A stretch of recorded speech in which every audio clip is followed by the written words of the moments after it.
Hi, this is Tyler with TC Brothers, and today we're talking fork tubes. Shopping for fork tubes for your motorcycle can be a pretty daunting task.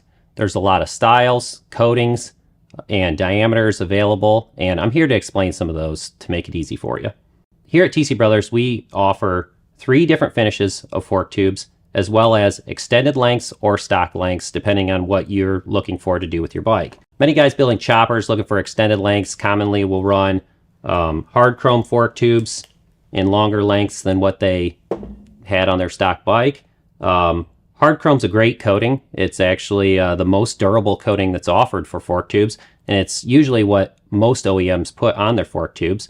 It's inexpensive, and it looks great and lasts a long time. If you really want to change the look of your bike, an easy way to do it is to install a set of fork tubes with either this gold titanium nitride finish or a black DLC or diamond-like carbon finish.